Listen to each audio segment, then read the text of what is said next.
ছোট একটা উটের বাচ্চা তার মাকে প্রশ্ন করলো, মাগো, আমাদের পিঠের উপরে এত বড় কুচ থাকে কেন? তখন সেই উটনি তার বাচ্চা উটকে বলল, বাবা শোনো, মরুভূমির মধ্যে সফর করার সময় আশেপাশে কোনো পানি থাকে না, তাই আল্লাহ রাব্বুল আলামিন আমাদের পিঠের উপরে এই কুচ দিয়েছেন, যার মধ্যে আমরা পানি জমা করে রাখি, আর কয়েকদিন পর্যন্ত এই কুজের মধ্যে জমা করে রাখা পানি পান করে আমরা উত্তপ্ত মরুভূমির মধ্যে চলতে পারি। তখন সেই বাচ্চা উটটি তার মাকে আরেকটা প্রশ্ন করলো, মাগো, আমাদের এত বড় বড় পা কেন?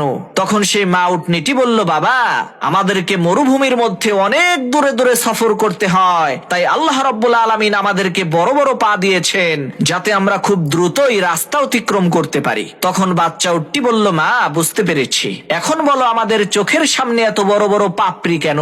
তখন সেই মা উটনিটি বলল, বাবা, মরুভূমির মধ্যে অনেক সময় বালুর ঝড় হয়, আর সেই ঝড়ের মধ্যে যাতে আমাদের চোখটা সুরক্ষিত থাকে, এ কারণেই আল্লাহ রাব্বুল আলামিন আমাদের চোখের পাপড়ি এত বড় করে দিয়েছেন। তখন সেই উটের বাচ্চাটি বলল, মাগো, আল্লাহ তাআলা আমাদের পিঠে কুচ দিয়েছে মরুভূমিতে পানি সংরক্ষণের জন্য, লম্বা লম্বা পা দিয়েছে মরুভূমির পথ চলার জন্য, চোখের বড় বড় ভ্রু আর পাপড়ি দিয়েছে মরুভূমির ঝড়ের কবল থেকে চোখটাকে নিরাপদ রাখার জন্য। তাহলে আমরা মরুভূমিতে না থেকে এই চিড়িয়াখানার মধ্যে থাকছি কেন? এই চিড়িয়াখানা তো আমাদের থাকার জায়গা না।